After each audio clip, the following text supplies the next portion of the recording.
Hello, everyone. Welcome to the Luckiest Peach podcast. I'm your host, Rachel, the Lucky Peach. Today, continuing on back to normal schedule.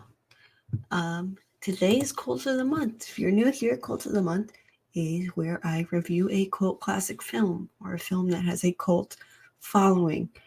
Um, don't ask me what a cult film entails because I don't even know at this point. Because if you've listened to past episodes of Cult of the Month, you'll notice that some of them did really well in theaters and then still had a cult following. But my understanding of cult films was that they didn't perform well, and then over time they developed a cult following. So I don't even know. Don't ask me. But thank you for being here. um, I don't think I have anything else to announce at the beginning. I usually do, but I don't right now. I am currently planning next year. So if you are a close friend of mine, let me know your birthday and I'll let you choose the episode closest to your birthday, with the exception of Streaming Wars, because there's nothing to choose there. But let me know. I'm working on that. I've already had a few picked out. January is all planned out, but as per usual, I will not be announcing that until the January episode of Streaming Wars.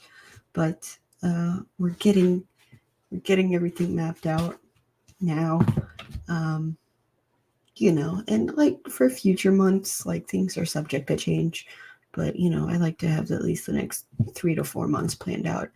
But anyways, I don't like Christmas, but some Christmas horror films are actually really nice. I like them. The one Christmas movie, Christmas movie that I do enjoy quite a lot is Rise of the Guardians, but I don't even know if that counts as a Christmas movie because it combines a bunch of characters from holidays, although the main character is, Jack Frost. So I don't know. But I quite enjoy that movie. It's fantastic. I highly recommend it. But yeah, I think of the Christmas movies that we are discussing this month, there's only 2 of them. This one and then the drunk commentary. They're both horror, so I think that says a lot about what I prefer if I'm going to watch a Christmas movie, because I don't like Christmas much. It's a very harsh reminder of the love that you don't get from your family, and how your family is very dysfunctional, and not that you're not happy, because people associate Christmas with so much happiness and joy and family, and I don't experience that during this time of the year. So it's just a harsh reminder of the bad things in my life, but I make the most of it. I'm also not Christian, so I don't particularly like to celebrate Christmas itself. I give gifts, in the vibe of Yule, which is the holiday that I would be celebrating, or that I am celebrating, that I do celebrate is Yule. But I don't exactly celebrate Christmas. So, anyways, that being said, today we are reviewing Black Christmas from 1974, the original one. It is directed by Bob Clark, written by A. Roy Moore. What else? The official release date was October 11th, 1974. The runtime is 98 minutes, so a little bit of an hour and a half. The budget was $620,000, and it made $4.1 million in the box office. I don't know if that is over time or if that is just right after it released. Yeah, so the original title of the film was Silent Night, Evil Night. I much prefer Black Christmas. He was released in Canada originally, so it's based out of Canada, which actually explains a lot. What else? The story follows a group of sorority sisters who receive threatening phone calls and are eventually stalked and murdered by a deranged killer during the Christmas season. It is inspired by the urban legend, The Babysitter and the Man Upstairs, and a series of murders that took place in the Westmount neighborhood of Montreal, Quebec. Moore wrote the screenplay under the title Stop Me. The filmmakers made numerous alterations to the script, primarily shifting to a university setting with young adult characters. It was shot in Toronto in 1974 on an estimated budget of $620,000 and was distributed by Warner Brothers in North America. So I'll just get straight into the plot as per usual. An unseen man climbs the exterior of a sorority house where a Christmas party is being held and enters the attic. The house phone rings and Jess answers to discover it is an obscene phone call from a person who has called before. Jess calls the other sorority girls and they listen as the caller rants in strange voices. Barb insults the caller, who in turn promises to kill her. A younger student, Claire Harrison, suggests that the caller could be dangerous before returning to her bedroom. The intruder suffocates Claire with a plastic dress bag and moves her body to the attic. The following morning, Mr. Harrison arrives to pick up his daughter, but she fails to show. Jess explains to her boyfriend, Peter, that she is pregnant and planning to get an abortion, angering Peter, and they agree to discuss it later. In town, Mr. Harrison attempts to report Claire as missing. At the police station, they learn that a young local girl has also vanished while walking home from school. After putting a drunken Barb to bed, Mr. Harrison, Chris, Jess, and Phil help search for the missing girl. Meanwhile, the house mother, Mrs. McHenry, discovers Claire's body and the killer throws a crane hook into her face, hanging and killing her. In the park, the missing girl's disfigured body is found by the police. Jess answers another obscene phone call and decides to file a report with the police, only for Peter to surprise her. He attempts to persuade her into marriage, but she refuses and reaffirms her decision to have an abortion. Peter leaves angrily while Lieutenant Fuller arrives with a telephone lineman to bug the phone. After the police leave, the killer murders Barb with a glass figurine. Jess experiences another unnerving phone call in which the caller restates her argument with Peter. Lieutenant Fuller calls her to say the attempt to trace the call failed and theorizes that Peter could be responsible, but Jess doubts this. Phil is murdered next. Jess gets another phone call in which the killer alludes to some sort of transgression between two children named Agnes and Billy. The call is long enough to be traced, and Sergeant Nash instructs Jess to leave the house immediately as the calls are coming from within the house. Concerned for Barb and Phil, she ventures upstairs where she discovers Barb's and Phil's bodies. The killer appears and pursues her. Jess locks herself in the cellar, only for Peter to appear outside one of the windows. He smashes the window and enters the basement. The police arrive and hear Jess screaming. They discover her barely conscious in the basement with Peter's bloody body next to her. Believing that Peter was the killer, they put Jess to bed in her room and leave her alone in the house with the cops standing outside.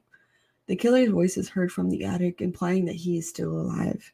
The still undiscovered bodies of Claire and Mrs. McHenry are seen through the attic window before the house's telephone begins to ring, leaving Jess's fate ambiguous. So, the cast is Olivia Hussey as Jess, Keir Dullea as Peter, Margot Kidder as Barb, John Saxon as Lieutenant Fuller, Marion Waldman as Mrs. McHenry, Andrea Martin as Phil, James Edmund as Mr. Harrison, Douglas McGrath as Sergeant Nash, Arthur Hindle as Chris, Lynn Griffin as Claire, Michael Rapport as Patrick, Leslie Carlson as Bill, Martha Gibson as Mrs. Quaife, John Rutter as a detective, David Clement as Cogan, Julian Reed as Officer Jennings, and Nick Mancuso as Billy / the phone voice. Yes, so the development of the film, really, I kind of already read that. Oops. Well, so there's more information about the Montreal murders, actually. In an article for The Telegraph, the murders, which occurred in 1943, were perpetrated by a 14-year-old boy who bludgeoned several of his family members to death. I don't know why we need that information, I guess.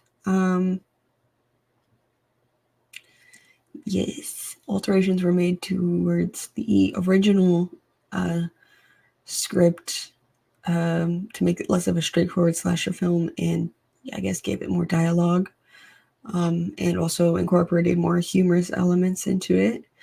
I don't know. There weren't that many funny moments to me. I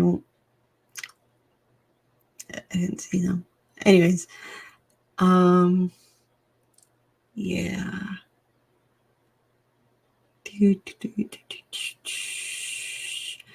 So, Olivia Hussey, who had previously garnered international fame for her role as Juliet in Franco Zeffirelli's Romeo and Juliet, signed on to appear in the film after being told by a psychic that she would make a film in Canada that would earn a great deal of money. Damn.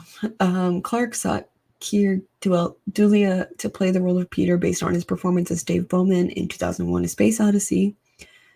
The role of Mrs. Mack was offered to Bette Davis, who declined the part. Margot Kidder was cast as the role of Barb, and said she had been attracted to the character because she was wild and out of control, and not a conventional leading part. For the role of Claire Harrison, whose murder jumpstarts the film's plot, Toronto gave Lane Griffin the native. Lane Griffin was cast after her mother, who was also her casting agent at the time, got her an audition. Gilda Radner was offered the role of Phyllis Carlson. She accepted the part but dropped out 1 month before filming began owing to Saturday Night Live commitments, and was replaced by Andrea Martin. The role of Lieutenant Fuller was originally given to Edmund O'Brien. Upon his arrival to set, however, the producers realized he would be unable to fulfill the duties required of the part due to his failing health. John Saxon, who had read the script prior, was called by the producers, who offered him the role. He accepted and had to arrive in Toronto from New York City within 2 days to begin shooting. For the role of the film's antagonist, Italian-American actor Nick Mancuso was cast as one of the main voices in the phone call sequences. When auditioning for the role, director Clark had Mancuso sit in a chair facing away from him so as not to see the actor's face. Clark then had Mancuso experiment with different voices in order to come up with one that was right for the character, with Clark later offering him the part. So it was shot on location in Toronto. Yeah. They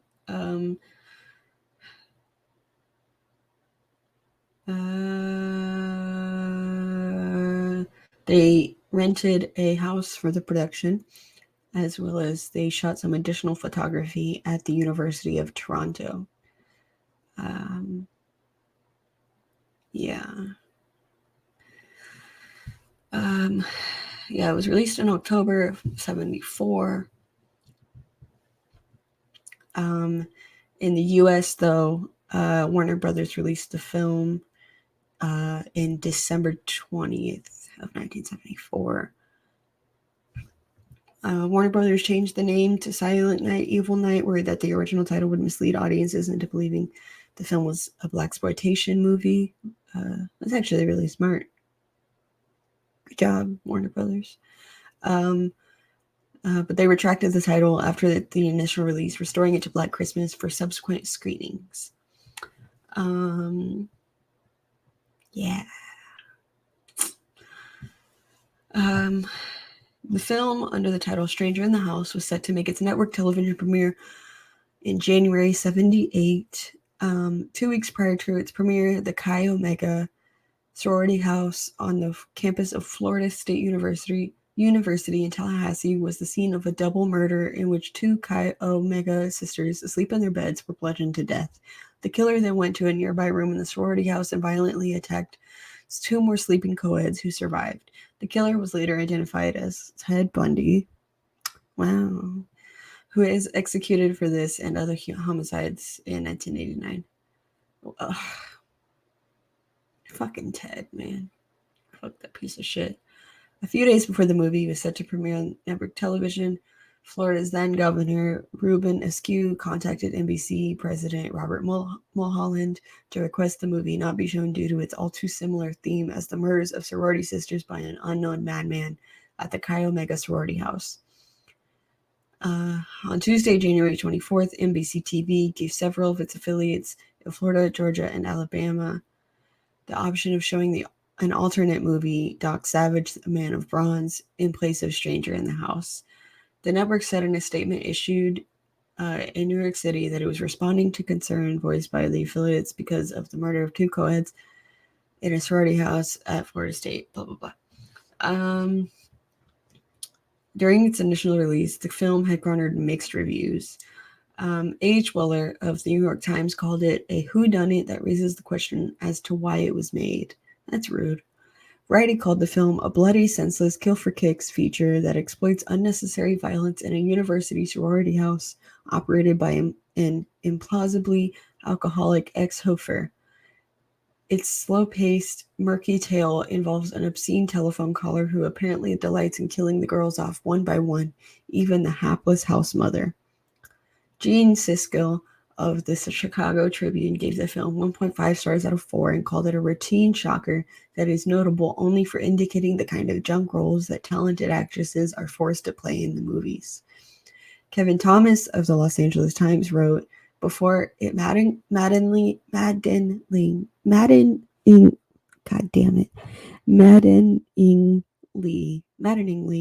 overreaches in a gratuitously evasive ending, Black Christmas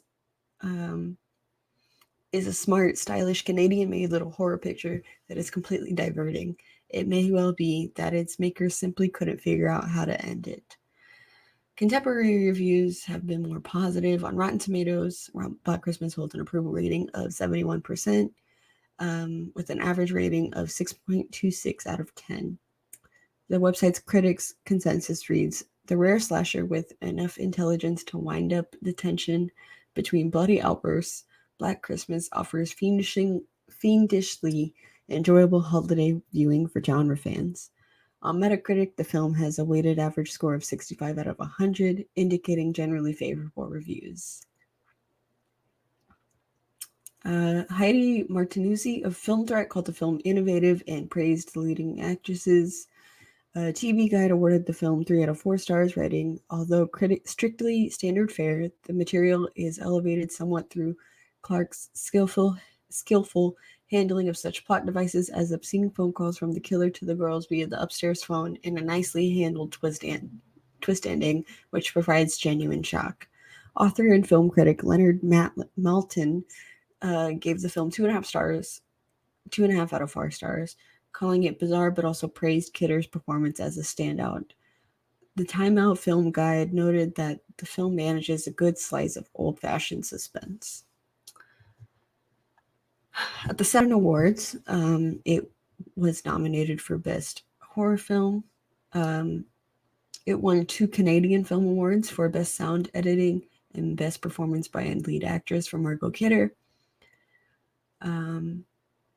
It has a legacy, for gaining a cult following and is notable for being one of the earliest slasher films. It went on to inspire other slasher films, the biggest one of all being John Carpenter's Halloween. Black Christmas has been included in multiple lists of various media outlets as one of the greatest horror films ever made. The film ranked number 87 on Bravo's The 100 Scariest Movie Moments. It was ranked number 67 in IndieWire's The 100 Best Horror Movies of All Time. Its entry stating, the plot sounds formulaic, but Black Christmas remains timeless thanks to its terrifying and elusive killer Billy, whose backstory is never revealed, as well as a foreboding ending that doesn't offer much hope for the film's final girl. Olivia Hussey told Bravo during an interview about their 100 Scariest Movie Moments series that when she met Steve Martin for the first time, he told her that she starred in one of his favorite films of all time. Hussey initially thought she was referring to Romeo and Juliet, but was surprised when Martin said it was Black Christmas and that he had seen the film 27 times. Jesus Christ. I also noticed we did not get a review from, on Wikipedia, we did not get a review from the Luckiest Peach's least favorite person. I like how I forgot his name. Wow. What the fuck is wrong with me?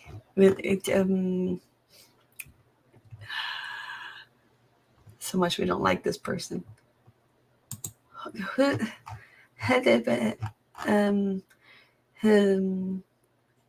Shut up.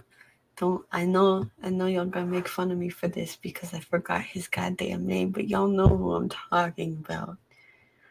Jesus Christ. Um shit. I don't know why the name coming to my mind is Richard Gere. Obviously, it's not fucking Richard Gere. Why am I thinking of Richard Gere? God. Oh my god. Give me a second. Give me a second. Give me a second. Roger Ebert.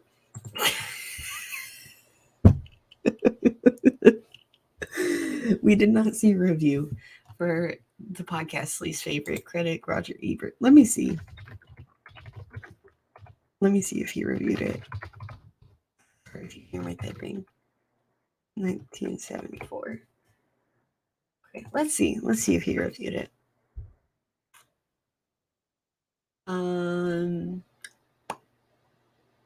No, he did not review it. Wow. Gene Siskel was a colleague of him. He was who reviewed it, and I read off his review. Okay. So, an extension of Roger Ebert, I guess. It's not that I'm looking back his review. Yeah, that sounds like Roger Ebert's friend. Anyways, a novelization of the film written by Lee Hayes was published in 1976. A new book chronicling the behind-the-scenes making of the original film is going to be available in 2022. The book will feature new interviews with select original cast members and more, and was written by author Paul Downey of Bloody Flicks and filmmaker Dave Hastings. It will be called It's Me, Billy, Black Christmas Revisited. Obviously, if you've noticed anything in the last few years, it's been remade twice, but both films being completely different. Not completely different, but significantly different from the original. The first remake was directed by Glenn Morgan and was released on December 25th, 2006. It's loosely based on the original film, containing more graphic content and a focus into the past of Billy. Andrea Martin was the only original cast member to appear in the film, and Bob Clark served as an executive producer. I think it being more graphic, is pretty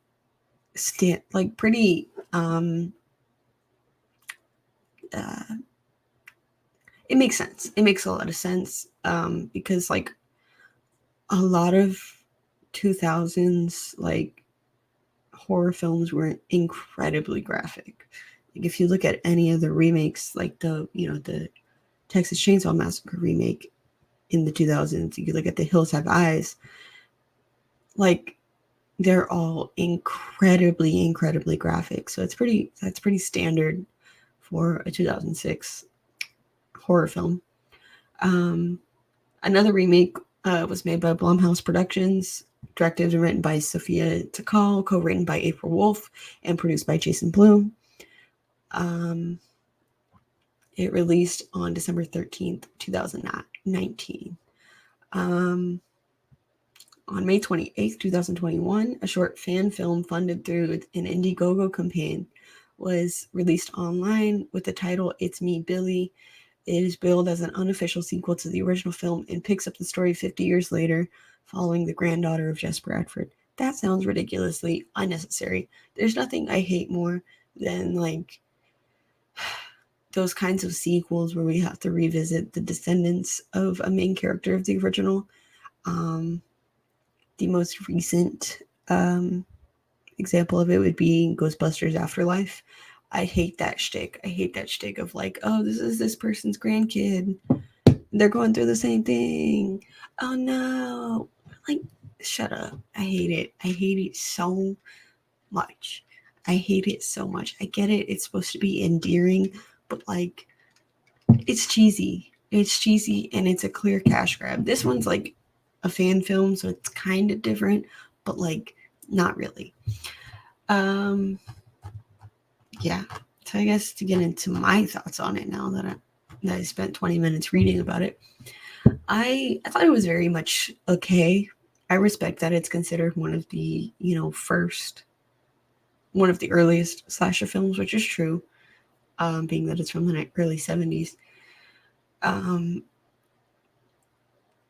yeah, it was all right. It was a bit slow paced. It took a while for things to happen. The killings were very far apart in the film, which I'm not accustomed to in a slasher film.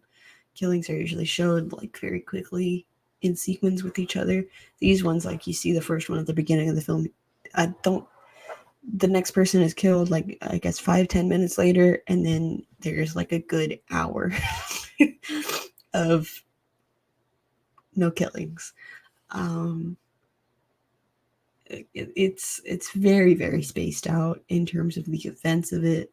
A lot of dialogue, which again I'm not accustomed to um, in a film, in a slasher film, or in a horror film in general, um, which is different for this time period. Nowadays we get a lot more dialogue similar to this. Um, yeah, modern films have more dialogue than horror, but they still combine an incredible amount of horror elements. This one doesn't have as much. The phone calls were obscene, but they were like, I don't get upset at that kind of thing easily, but they were just kind of like ridiculous. They were like, okay. Um, if it weren't for the assumption at the end of the film that Peter was the killer, the side plot of her being of Jess being pregnant is kind of useless.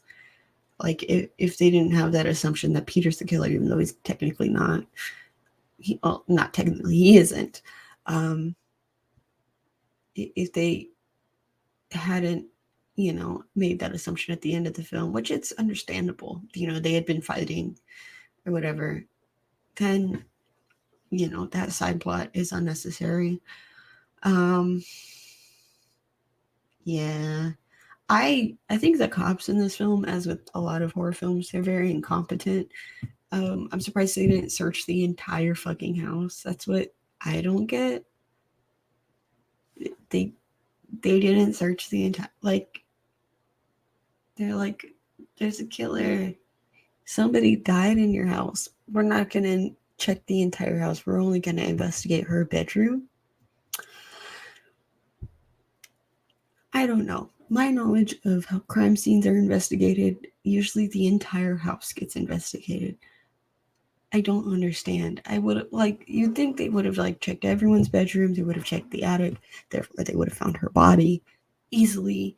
Nobody really questioned the disappearance of the house mother after she got murdered. Um, Nobody really questioned that. And then like, I just, the lack of a thorough search of the house is what I don't understand. As well as like if the calls were coming from in the house, I understand it's hard to hear things that are happening in your attic, but like there have been squirrels and rats in my attic before in the past. Obviously not now, thankfully, but in the past there have been squirrels in my attic and I could hear them very clear.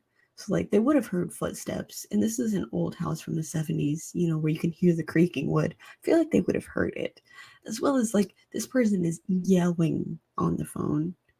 You would think somebody would be like, hey, there's noise coming from the attic. Let's go check it out. I don't know. The logic, I mean, there's not a lot of, fair logic in horror films, but this one lacks it quite a lot. I don't think it was horrible because it was enjoyable. With like horror films, it's like kind of easy to ignore the lack of logic.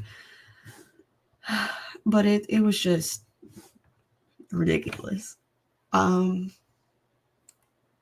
don't yeah.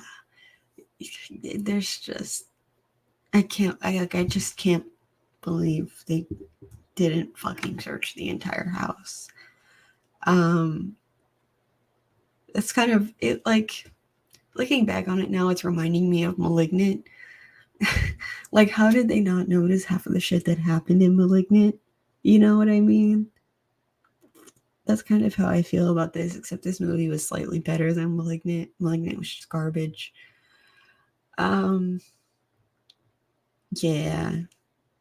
I don't know. I feel like there's not enough explanation going on. It's not even very straightforward either. Like, I feel like if I looked into this film deeper, which I don't really feel like doing, I would notice a lot more issues with it than I already do. But yeah, it's definitely like, obviously I haven't seen the remakes, so I wonder how they are. You know, in I know at least in the 2019 one they fight back because the horror films that get made now, the final girl thing is a big trope. I mean, it always has been, but now it's even bigger of a trope of like we gotta fight back, we gotta survive no matter what. You see it in like Split and like Old, even in Old, which isn't even like it's like a standard horror film, but like you see it a lot in horror films, where somebody needs to fight back. There needs to be a final girl. Um, and that again, it's very strongly influenced in today's horror films. So I think the fact that they didn't do anything and they're just like, let's just call the cops, it's different to me.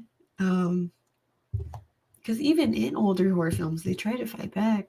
These people didn't do shit. But yes, I know.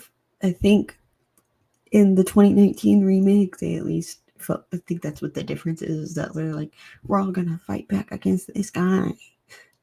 She. I do feel more inclined to watch the remakes. I'm not sure if they're good or not. Because I know the 2006 one has like Michelle Trachtenberg, Mary Elizabeth Winstead, and Lacey Shea Bear. The 2019 film has Imogen Poots, who I love. She's also in the Green Room. It also has Carrie Elwes in it from Princess Bride. So those have more recognizable names. And I mean, like in these cult films, you're obviously not usually typically not going to recognize the name. And if you do, it's usually the film that started off their career kind of thing. So yeah, I mean, it has had a big impact in being one of the earliest films. It inspired Halloween. Yeah, but like especially the concept of like the murders are coming from within. But I think the things that came out of it are better than this.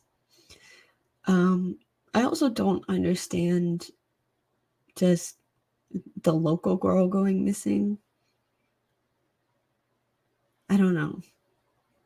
It doesn't really it doesn't add up to the plot. It doesn't make sense because nothing comes of it after they find her body. They're just like, oh, another person's dead. What does that have to do with the plot of the whole, murderer going after these sorority girls? And if they found her body, while the other bodies were still in the house, the house mothers and Claire's being in the attic, and then the other two's just being left in their rooms.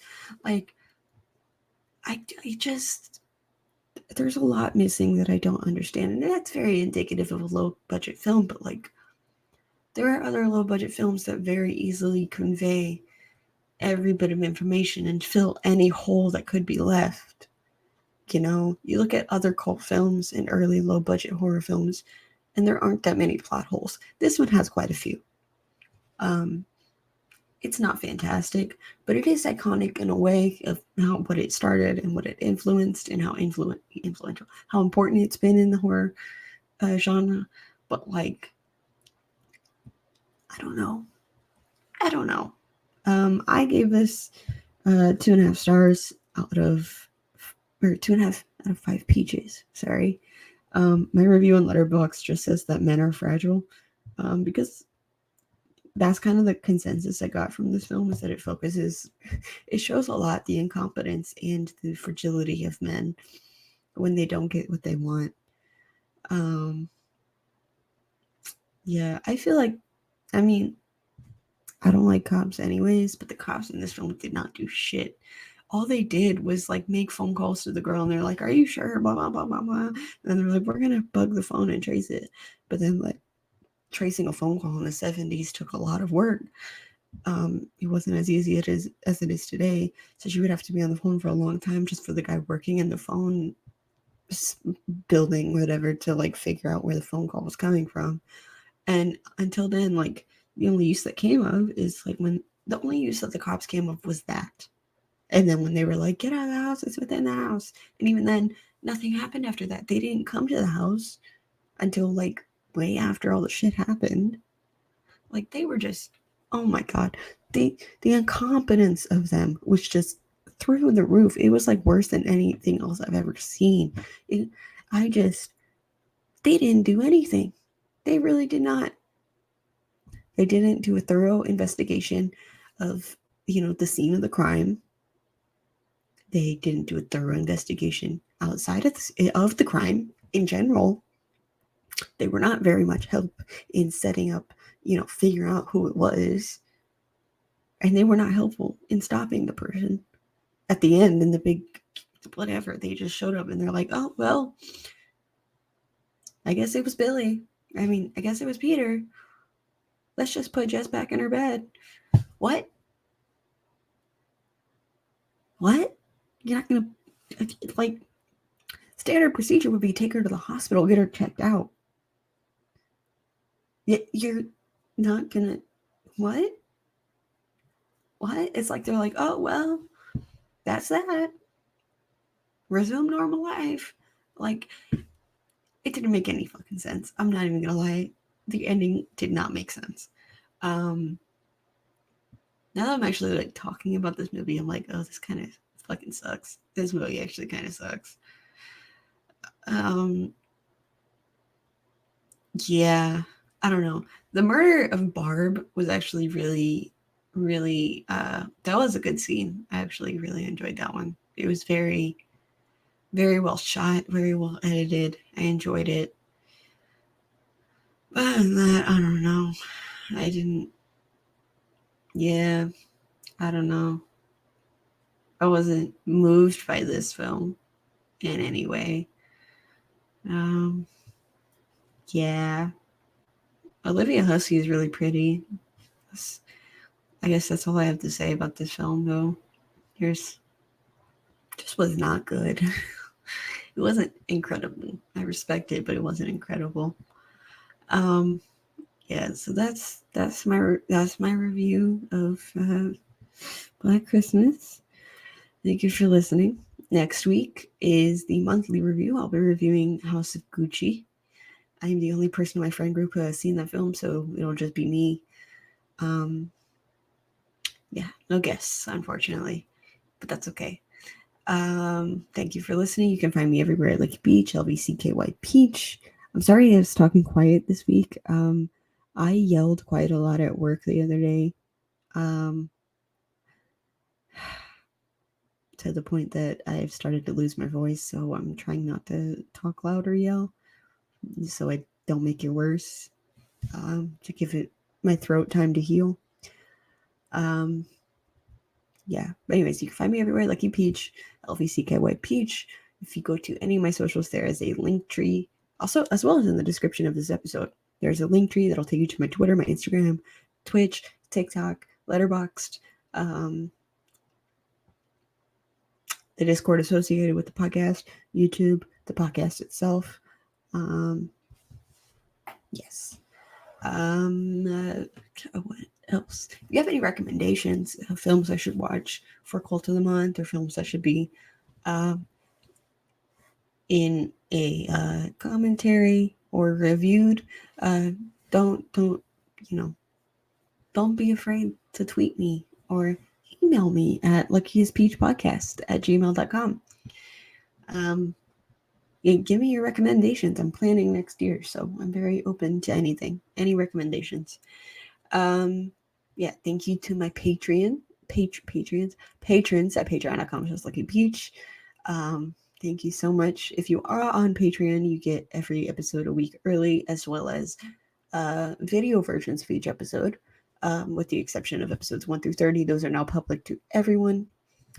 The videos, I mean, where you can actually see me being a dumbass. Yeah, you also on Patreon at patreon.com/LuckyPeach. There is a patron exclusive series of the Ingmar Bergman Cinema Retrospective. Yes. So that being said, that's all I have to say. I'll see you next week for the review of House of Gucci. Thank you for listening again. Stay peachy.